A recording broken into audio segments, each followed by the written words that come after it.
कश्मीर में, श्रीनगर में, तब 90s में, 80s, उस वक्त तमाम कश्मीरी पंडित भी रहा करते थे। उन्हीं कश्मीरी पंडित में से एक परिवार प्रियदर्शनी मट्टू का था। ये लोग श्रीनगर में रहते थे। शुरुआती अपनी पढ़ाई प्रियदर्शनी मट्टू ने जम्मू में की, उससे पहले श्रीनगर में भी की।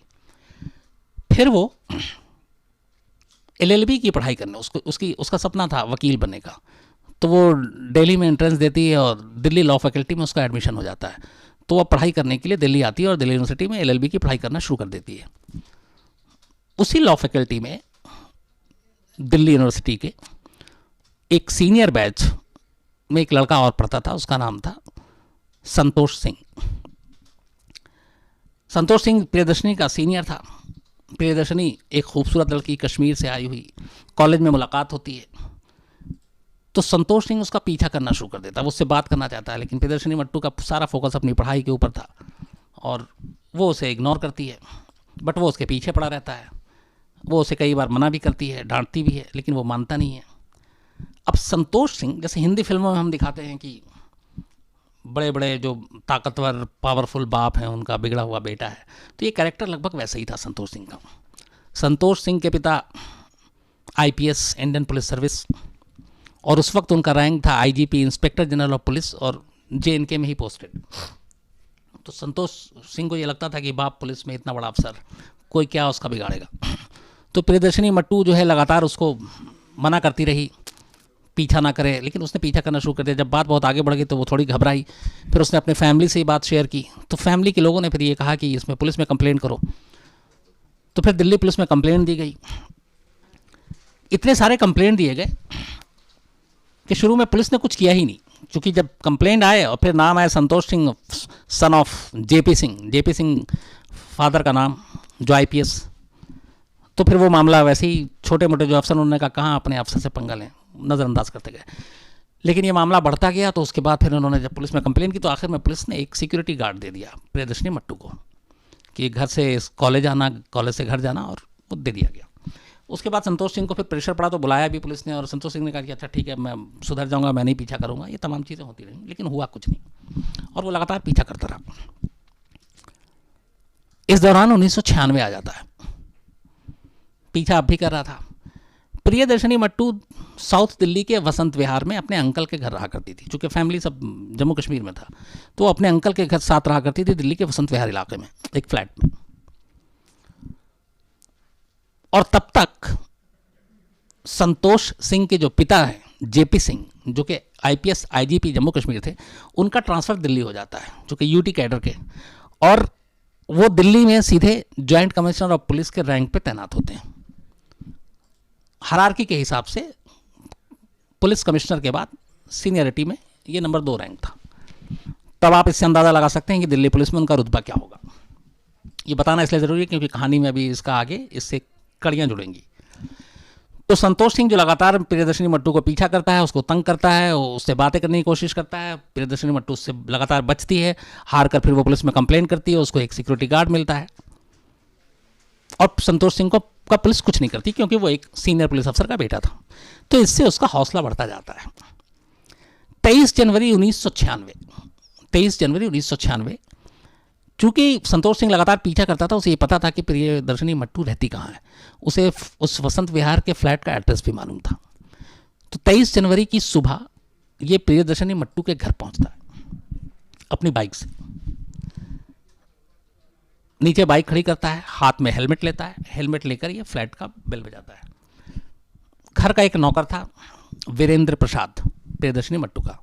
वो दरवाज़ा खोलता है तो वो भी जानता था, चूँकि इतनी सारी कंप्लेंट और घर में बातें होती थी संतोष सिंह के बारे में, तो वो उसको समझाता, कहता नहीं मैं ये अब सारी गलत फहमी दूर करने मैं तंग नहीं करूँगा, और ये जो केस उसने लिया है वो केस वापस करने के लिए। अच्छा, इस दौरान में संतोष सिंह ने जब प्रियदर्शनी मट्टू ने केस फाइल किया था दिल्ली पुलिस में, तो इसने भी पलट के प्रियदर्शनी मट्टू के खिलाफ एक ये कर दिया था कि इसके पास फर्जी डिग्री है, ये एक साथ 2 कोर्स कर रही है। तो हालांकि उसकी जांच हुई दिल्ली यूनिवर्सिटी में, तो वो फर्जी पाया गया। तो वो वही बहाना करके उसके नौकर से कहता है कि मैं ये अब सारे जो गिले शिकवे हैं दूर करने के लिए आया हूँ। उसके बाद वो नौकर को कहता, नौकर जो है हट गया। अब उसके बाद ये घर में घुसता है। नौकर ने इसको देखा था, दरवाज़ा बंद करता है, प्रियदर्शनी मट्टू के साथ ज़बरदस्ती करता है, उसका रेप करता है, और रेप करने के बाद जो अपने साथ वो हेलमेट लाया था, उस हेलमेट से उसके सर और चेहरे पे 14 वार करता है टोटल, ये पोस्टमार्टम रिपोर्ट और सारी चीज़ों में। तो वो पूरे ब्लंटली, पूरे फोर्स से वो उस हेलमेट से प्रियदर्शनी मट्टू के चेहरे को बिगाड़ता है, और वो 14 वार चुके हेलमेट बहुत वो था, और उसके पीछे वही थी कि उसने हमेशा उसको ठुकराया, उसके प्यार को नहीं अपनाया। तो ये उसके अंदर जो भी था, तो उसने उसके, और ये कि उसकी शिनाख्त ख़त्म हो जाए, चेहरा मिट जाए, तो उसके सर पे और ज़्यादातर चेहरे पे, और चेहरा बिल्कुल पहचानने के लायक नहीं छोड़ा। 14 वार करने के बाद, चेहरा बिगाड़ने के बाद, वो एक वायर लेता है, तार, और उस तार से प्रियदर्शनी मट्टू का गला घोंटता है। जब उसे लग जाता है कि वो मर चुकी है, उसके बाद वो घर से निकलता है और चला जाता है। ये पूरा सीन था क्राइम का। अब वो जब चला जाता है, थोड़ी देर के बाद नौकर आता है घर में, जैसे ही देखता है प्रियदर्शनी मट्टू की ऐसी हालत, वो शोर बजाता है, पड़ोसी आते हैं, 100 नंबर पर कॉल होता है, पुलिस आती है, घर वालों को खबर दी जाती है, कश्मीर से माँ बाप आते हैं, रिश्तेदार आते हैं। अब यह है कि ये सिंपल सा पहली नज़र में ही पता था कि ये मर्डर का केस है।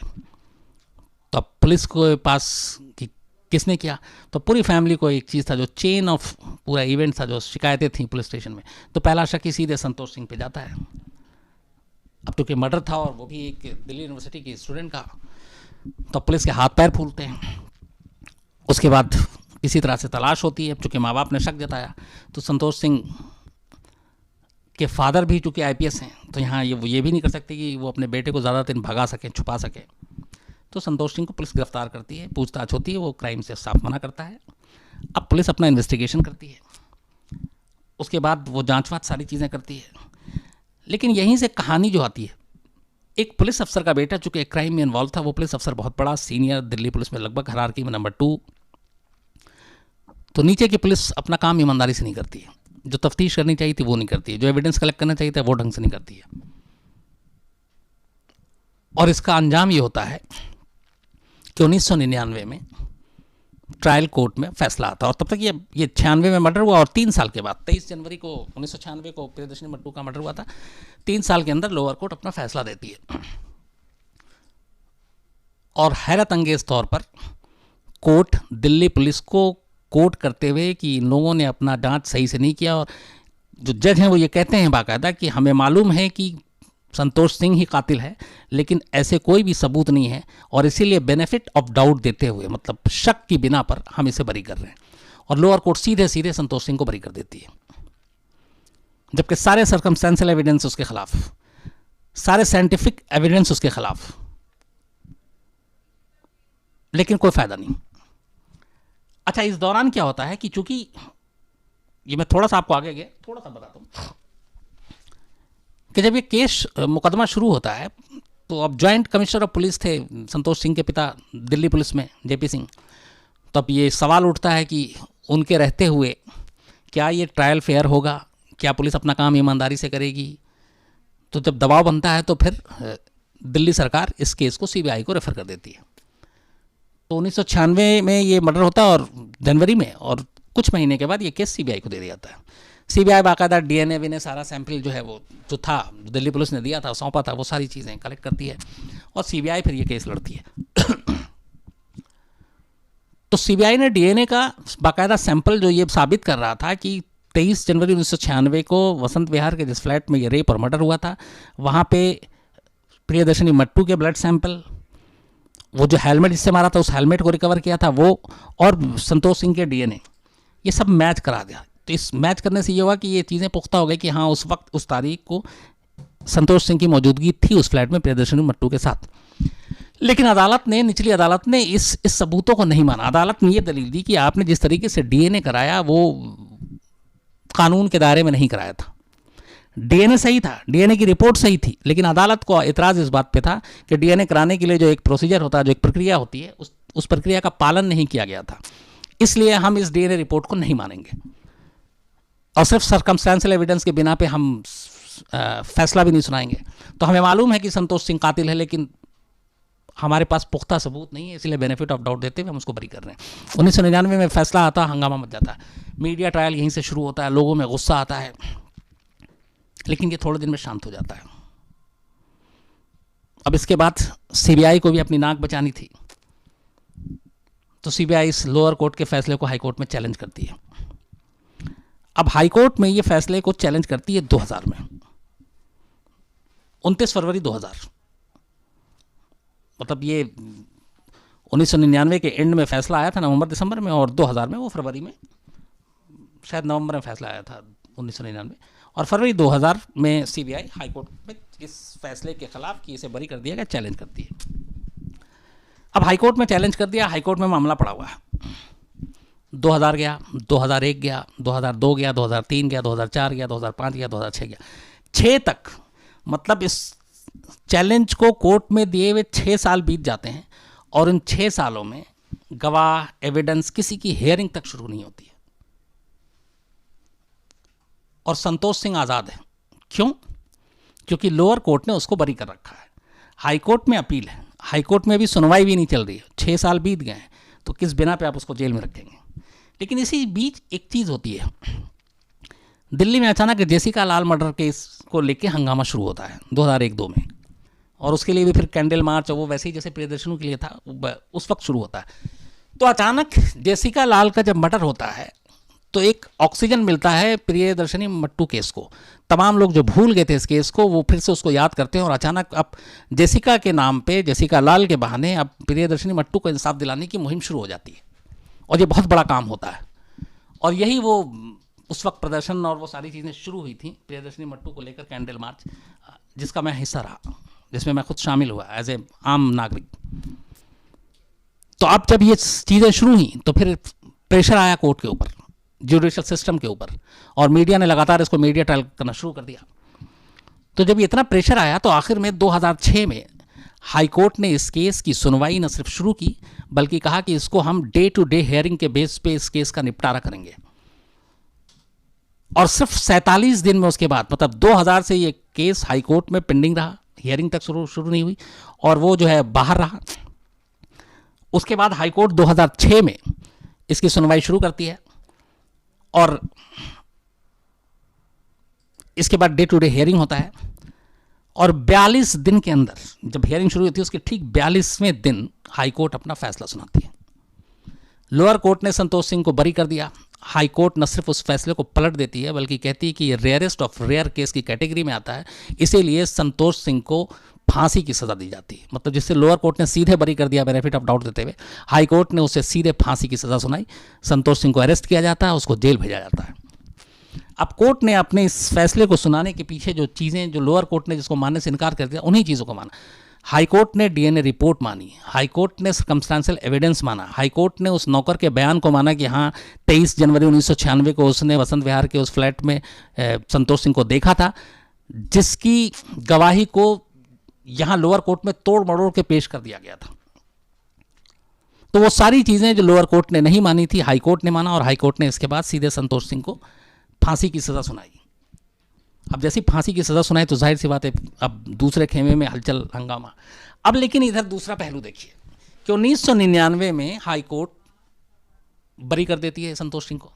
संतोष सिंह जेल में था, जैसे ही अदालत का फैसला आता है संतोष सिंह बरी हो गया, जेल से बाहर आ जाता है।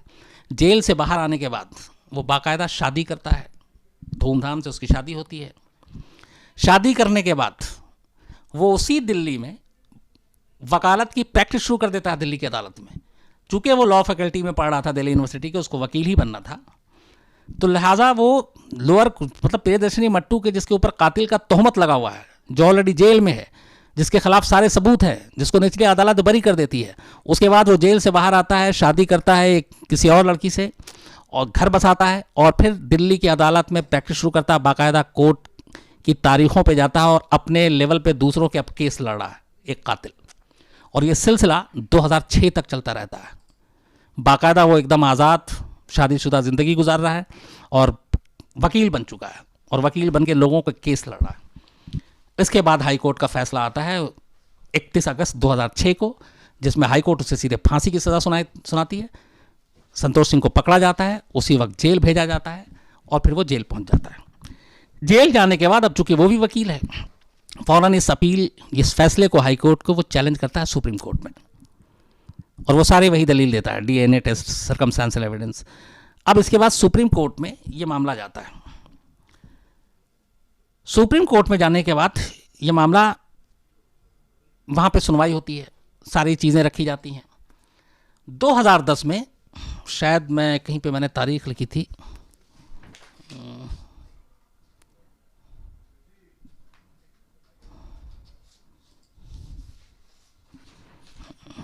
फरवरी, अक्टूबर 2010 में, मतलब 2006 में इधर फैसला आता है, फरवरी में हाई कोर्ट का, दिल्ली हाई कोर्ट का, वो फांसी की सज़ा सुनाती है, उसको चैलेंज करता है सुप्रीम कोर्ट में। 4 साल के बाद अक्टूबर 2010 में सुप्रीम कोर्ट अपना फैसला सुनाती है। अब तीसरा फैसला आता है। सुप्रीम कोर्ट हाई कोर्ट के फैसले को, जिसमें फांसी की सज़ा दी गई थी, उसको लाइफ इम्प्रिजमेंट में बदल देती है, मतलब उम्र कैद। और उम्र कैद वो कि वो जब तक जिंदा है, उम्र कैद। क्योंकि सुप्रीम कोर्ट ने इसको रेयरेस्ट ऑफ रेयर कैटेगरी में नहीं माना, तो अब 2010 में उसकी फांसी की सज़ा रुक गई। हालांकि इस पे प्रियदर्शनी मट्टू के परिवार ने और सीबीआई ने, मतलब उनके परिवार ने कहा था कि इस पे अपील करें, लेकिन शायद सीबीआई ने इसके खिलाफ अपील नहीं की कि क्यों उम्र कैद, क्यों नहीं फांसी। तो अब आखिरी इस केस का अंजाम यह है कि 2010 में सुप्रीम कोर्ट ने उसको उम्र कैद की सज़ा सुनाई है। संतोष सिंह तिहाड़ जेल में है। लेकिन फिर देखिए कि कई बार ऐसा होता है कि सोचने पे हम लोग मजबूर हो जाते हैं कि एक आम आदमी या एक पहुंच वाला इंसान, एक रसूख वाले इंसान के बीच में क्या कानून फ़र्क करता है। क्योंकि ये सवाल इसलिए आता है कि 2010 में ये तब तक मुश्किल से 4 साल जेल में रहा था टोटल मिलाकर तब तक संतोष सिंह। 2011 में ये पढ़ाई के नाम पे और एग्ज़ाम के नाम पे पेरोल पे बाहर आता है। फिर 2012 में पेरोल लेकर बाहर आता है। और अब अभी 2018 की मैं आपको बात कर रहा हूँ। अभी 2018 में मई में इसने फिर पेरोल की एप्लीकेशन दी थी, और वो ये था कि कोई और एक एग्ज़ाम देना है उसके लिए। उसका मुझे अभी इस वक्त जानकारी नहीं है, क्योंकि ये मुझे अभी अचानक याद आया। मैं लास्ट में मई में मैं पढ़ रहा था और एक वकील ने मुझे बताया भी था कि वो संतोष सिंह फिर से पेरोल के लिए अपील किया है। तो वो पेरोल मिला कि नहीं मिला इसकी मुझे जानकारी नहीं है। लेकिन अभी 2018 में, मतलब ये सितंबर का महीना है, मई जून जुलाई अगस्त, 3 महीने पहले उसने फिर पेरोल की अपील की। तो कई बार वो पेरोल पे बाहर जा चुका है। जो जेपी सिंह, संतोष सिंह के फादर हैं, वो डायरेक्टर जनरल ऑफ पुलिस के पद से रिटायर हो चुके हैं। अब प्रियदर्शनी मट्टू के परिवार वाले कश्मीर में हैं। सुप्रीम कोर्ट के फैसले से उन्हें अच्छा भी लगा, लेकिन उन्हें अफसोस भी है कि एक ऐसे शख्स को जिसे मौत की सज़ा होनी चाहिए थी, उसे कम करके उम्र कैद कर दी गई। लेकिन यह है कि कम से कम जब तक उसकी उम्र ज़िंदा है, उसकी सांसें जो हैं वो जेल के अंदर कैद रहेंगी। तो ये पूरा